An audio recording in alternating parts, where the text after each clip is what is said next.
Oke, assalamualaikum warahmatullahi wabarakatuh. Kembali, Waalaikumsalam. kembali lagi dengan saya, Hadi, host dari HS Channel.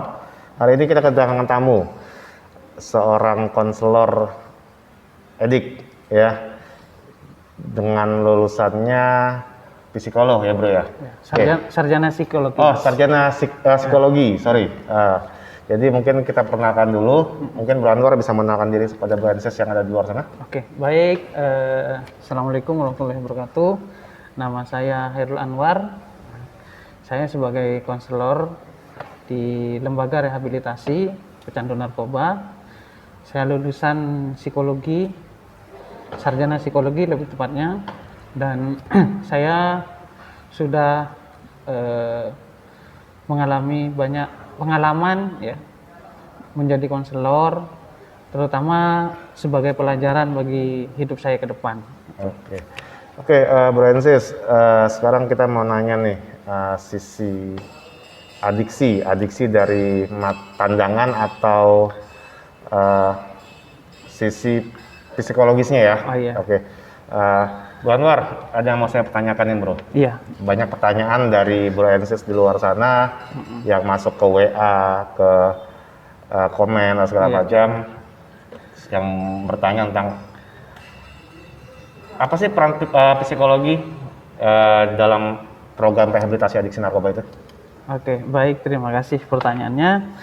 Mungkin sebelum kita jauh melangkah ke sana ya, kita coba bahas secara etimologis dulu ya, apa itu psikologi dan apa itu rehabilitasi, kan seperti itu. Jadi psikologi itu merupakan penggabungan dari dua kata memang ya. Jadi yang pertama yaitu psiko, yang kedua itu logi atau ilmu. Psycho itu adalah jiwa. Jadi kalau digabungkan itu menjadi ilmu tentang jiwa. Rehabilitasi itu merupakan penggabungan dari dua kata juga. Re-nya itu artinya kembali. Habilitasinya itu adalah kemampuan ya. Kalau kita coba gabungkan ini menjadi rehabilitasi psikologi. Nah, ini adalah dua kata yang jika digabungkan akan menjadi kolaborasi yang harmonis ya. Tentunya karena ini yang kita rehabilitasi adalah seorang pecandu, maka peran psikologi di situ itu sangat besar lah intinya. Dan di situ memang psikologi memang menjadi tulang punggung pembahasan di situ, Mas Hadi. Oke. Jadi seperti apa bro strateginya? Oh ya, strateginya itu seperti ini. Jadi kalau kita melihat dalam program rehabilitasi bagi seorang pecandu ya, ada dua program memang, yang mana program yang pertama itu yang sudah terstruktur ya. Itu strateginya yang sudah sesuai SOP. Jadi di setiap rehabilitasi itu memiliki kegiatan yang sama, seperti kayak morning meeting, wrap up dan lain sebagainya, dan itu yang sudah sesuai dari SOP dan berkiblat, kalau di Indonesia sih berkiblat ke Lido kalau tidak salah. Ke Lido ya, iya. Lido di daerah Bogor itu ya. Iya. Oke. Terus bagaimana sih program itu diberikan sama Bro Anwar kepada klien-klien yang ada di tempat rehabilitasi? Iya. Kalau di sini sih ya program itu tidak mula-mula diberikan, akan tetapi kita melakukan analisis terlebih dahulu permasalahan apa yang akan kita selesaikan pada klien ya. Dan yang sifatnya itu lebih cenderung ke global gitu. Jadi contoh misalkan ya, saat ini permasalahan yang dihadapi klien itu adalah self acceptance gitu. Mereka itu kaku kalau ngomong ya, di tempat umum, karena mereka ya dibina untuk berani menyampaikan aspirasi, terutama pas program morning meeting, menyampaikan share feeling dan menyampaikan suggest dan lain sebagainya. Itu membutuhkan mental yang kuat di situ, karena itu berhadapan dengan publik seperti itu. Sehingga di situ peran psikologi memberikan terapi, di mana terapi itu agar membangkitkan self confidence atau kepercayaan diri. Misalkan seperti kayak CBT, Cognitive Behavior Therapy, bagaimana mereka itu bisa bersuara di depan umum, itu seperti itu. Jadi kayak belajar buat public speaking gitu ya, Lah Bro, ya, Seperti strateginya, itu ya. terapi lah lebih. Terapi seperti itu ya. Oke. Setelah dilaksanakan dengan program-program yang ada, yang Bro Anwar berikan kepada klien-klien Bro Anwar ataupun di tempat rehabilitasi yang lain, hasilnya seperti apa, Bro?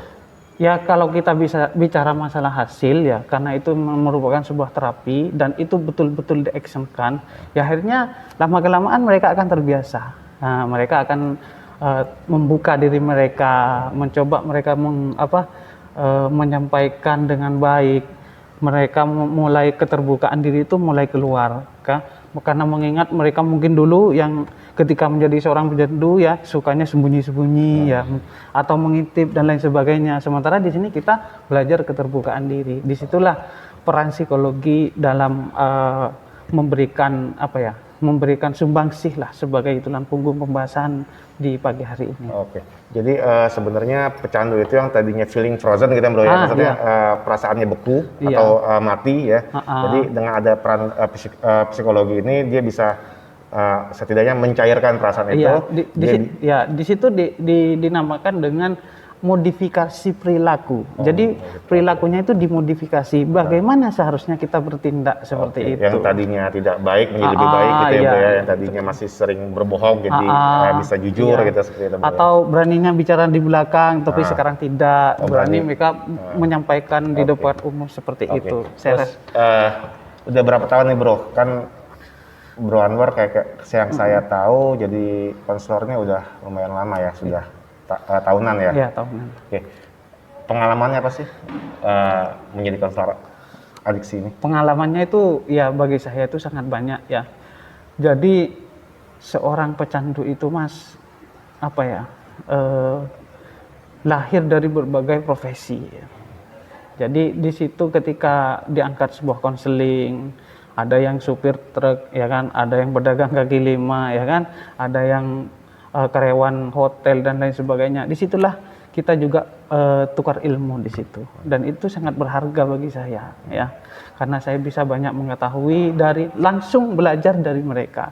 Karena tugas kita itu ketika melakukan konseling itu kita mencoba saling terbuka, memberikan anggaplah kita membuka duluan, membuka pintu pada mereka. Nah, menawarkan di situ, sehingga jika mereka buka pintu juga, nah disitulah semuanya akan terasa harmonis dalam membangun sebuah kolaborasi demi menata masa depan mereka kembali seperti itu. Jadi pecandu narkoba ini tidak hanya dari keluarga yang broken home, Bro ya? Iya, tidak hanya. Atau dari keluarga berekonomi rendah ya, tapi juga banyak dari yang berpendidikan juga banyak, Bro ya, seperti itu ya, yang ketergantungan. Ya, itu kalau di Indonesia Mas ya. Jadi negara kita itu kalau bisa dikatakan itu cukup unik ya. Lahirnya seorang pecandu itu cukup unik. Berbeda lagi dengan di negara-negara Eropa ya.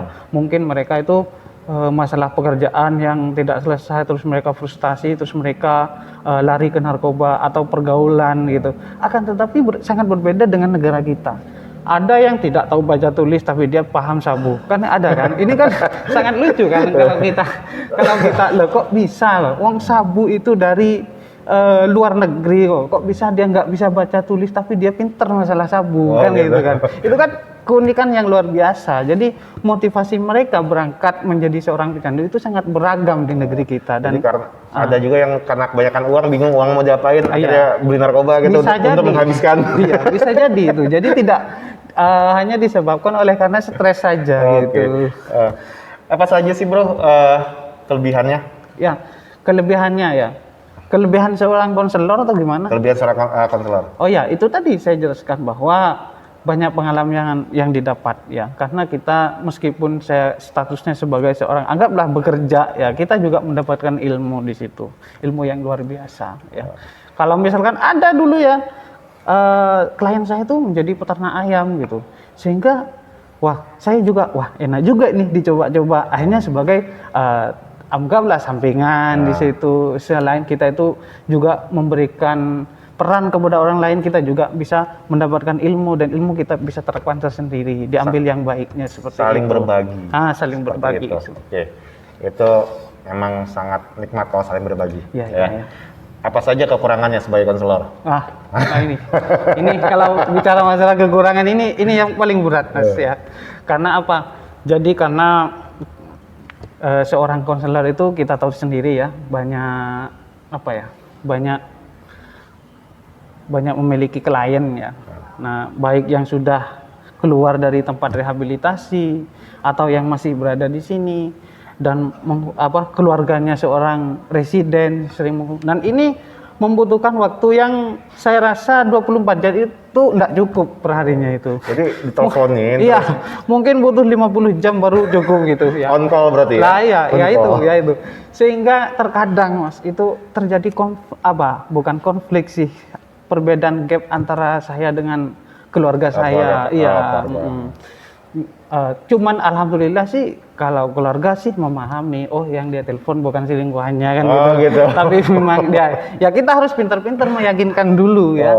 Meyakinkan pasangan kita ya agar yang dia bisa memastikan bahwa yang ditelepon itu adalah klien atau keluarganya klien kan seperti itu. Berarti Bu Anwar sudah menikah ya? Ya sudah menikah dan ini baru menikah. Oh baru menikah. Selamat. Oke. Ya tapi ya gapnya ya di situ memang karena posisinya sebagai seorang konselor masa pengantin baru ditelepon terus. Iya. Jadi butuh privacy juga sebagai konselor itu ya.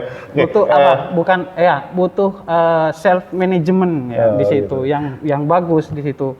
Ini loh jatah buat istri ya, itu buat jatah buat keluarga dan lain sebagainya. Dan ini jatah buat melayani klien, keluarga lain dan lain sebagainya. Jadi manajemen waktunya itu perlu ditata dengan baik. Iya, perlu ditata. Oke. Positif dan negatifnya nih Bro sebagai konselor ini apa? Kalau positif dan negatifnya itu saya rasa ya ada sih. Kalau kita bicara masalah positif negatif, setiap pekerjaan itu ada ya. Cuman ya itu seperti lebih ke itu tergantung diri kita yang mengontrolnya. Kalau kita bisa memanagenya dengan baik ya, bisa mengatur atau mendesain sedemikian rupa, ya saya rasa lancar-lancar saja gitu. Positif dan negatifnya dari seorang pecandu itu apa? Ya yang namanya pekerjaan ya pasti ada tantangannya seperti itu. Kita menghadapi orang-orang adiktif seperti itu, takutnya malah kita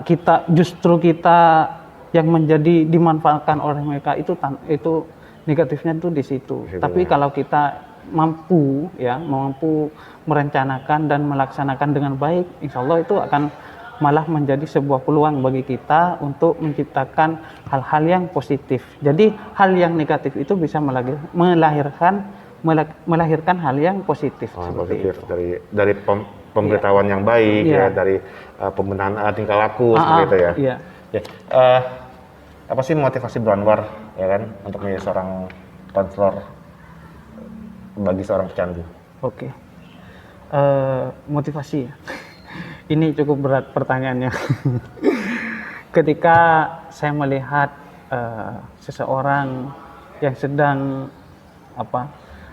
menderita karena disebabkan oleh adiksi, ya, keluarganya hancur berantakan, terus hidupnya tidak karuan. Nah, disitulah saya tuh merasa terpanggil, ya, bahwa negara kita itu masih tidak bebas, artinya masih terpuruk dalam hal narkoba. Maka di situ jiwa kenegaraan saya, nasionalisme saya itu terpanggil di situ untuk memberikan bakti saya kepada bangsa kita tercinta. Nah, itu mungkin bagi saya hal yang luar biasa di situ. Oke, berarti ya yang saya ambil dari kesempatan dari jawaban Bu Anwar, berarti negara kita ini masih terjajah gitu ya. Masih terjajah. Terjajah dulu mungkin di tahun 40 sekianan atau di tahun kemerdekaan terjajah oleh bangsa asing. Saat ini negara kita terjajah oleh adiksi narkoba gitu ya, dengan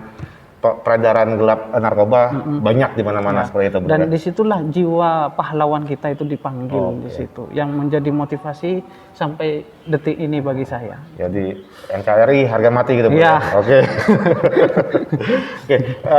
Bagaimana strategi Bu Anwar ke depannya? Oke, seperti yang saya katakan tadi ya Mas Hadi ya, karena permasalahan narkoba di negeri kita itu sangat kompleks ya. Ada dari berbagai macam golongan ya, bahkan tukang sayur pun jadi pecandu, ya kan? Bahkan seperti yang saya katakan tadi, tidak bisa baca tulis pun menjadi seorang pecandu. Nah, disitulah PR bagi saya, ya, terus menjadi bahan kajian, ya, dan kedepannya saya akan mencoba untuk melakukan analisis, ya, kan penelitian untuk mencari suggest-nya atau solusinya seperti apa. Karena yang kita ciptakan itu produk yang melibatkan manusia, Mas, ya. Bukan produk yang melibatkan bahan. Kalau kita jualan tahu ya, Mas, ya, jualan tahu, kita goreng sama-sama, ada 50 potong tahu ya, kita goreng sama-sama dengan bumbu yang sama, hasilnya saya yakin dan kita pasti tahu rasanya itu akan sama semuanya. Akan tetapi berbeda dengan produk yang melibatkan itu manusia, ya. Karena apa? Manusia di sini dengan manusia yang di Amerika, contoh, itu tidak sama. Jadi kalau meskipun kasihnya bumbunya dikasih bumbu yang sama, hasilnya belum tentu sama. Ya. Jadi pola pikirnya juga berbeda karena pola pikirnya berbeda seperti itu, Bro, ya. Ya. Dan itu bisa disebabkan oleh banyak faktor, mulai dari bagaimana mereka berangkat mengenali dengan narkoba, atau memang latar belakang mereka seperti apa, bahkan budaya pun itu juga masuk, ya. Budaya orang Jawa dengan orang Madura justru berbeda, dan ini juga berbeda juga cara penanganannya, meskipun masalahnya sama, yaitu tentang narkoba. Itu berarti sebagai konselor harus bisa memilah-milah, ya. Terapi yang mana untuk cocok untuk klien A, klien B, klien C, seperti itu ya. Karena tidak semua treatment itu sama seperti itu. Memang semua treatment itu tidak sama, ya. Dan bahkan kita harus mencoba berkali-kali. Oh, untuk misalkan klien satu, ini kita coba trik yang seperti ini, cocok enggak? Oh, tidak cocok. Kita coba terus, ya. Jadi harus betul-betul aksen di situ, ya. Betul-betul kita itu kejelian kita itu memang dituntut di situ. Karena masalah mereka dengan masalah kita, dengan masalah orang lain itu tidak sama, dan tujuan mereka dan keinginan mereka itu semuanya berbeda, ya. Jadi disitulah sebenarnya kesulitannya, sehingga itu merupakan PR bagi saya yang mungkin tidak akan ada habisnya, tapi ya kita harus tetap semangat dalam menanggapi hal seperti ini. Terakhir, Bro, pertanyaan dari saya sendiri untuk Bro Anwar. Pesan-pesan Bro Anwar untuk Broensis yang ada di luar sana yang masih menggunakan narkoba agar bisa berhenti menggunakan narkoba seperti apa? Ya, pesan saya bagi seorang pecandu, ya, berusahalah berhenti menggunakan narkoba. Kalaupun tidak mampu, datanglah kepada kami. Kami juga memberikan layanan rehabilitasi secara online, ya. Nama aplikasinya itu Rehab Nafsa. Nah, di situ kita bisa membuka atau berkonsultasi, bahkan konseling secara online di situ, Mas. Ya. Jadi di situ kita bisa bertukar pendapat, atau kita memberikan saran, menyampaikan pengalaman-pengalaman yang pernah dialami. Di situ kita saling berbagi, ya. Karena bisa jadi seorang klien A memiliki strategi yang sama dalam mengatasi masalahnya. Itu ternyata ada koneksi di situ. Nah, kita coba di situ. Nah, ya, saran saya seperti itu. Mari kita tetap bergandeng tangan agar negeri kita itu bebas dari yang namanya pecandu narkoba. Tapi nggak akan dilaporin ke pihak-pihak yang lain kan, Bro, ya? Maksudnya kan takutnya klien ini saya datang untuk melapor, takutnya saya malah dikasih tahu ke pihak yang berwenang yang lainnya seperti itu, bahwa nanti saya akan ditangkap, kebanyakan kan klien seperti itu. Jadi rasa was-wasnya, rasa takutnya itu lebih besar gitu. Maksudnya apakah rahasianya terjamin atau memang nantinya akan ada pemberitahuan ke pihak kepolisian atau ke pihak yang lain? Oke.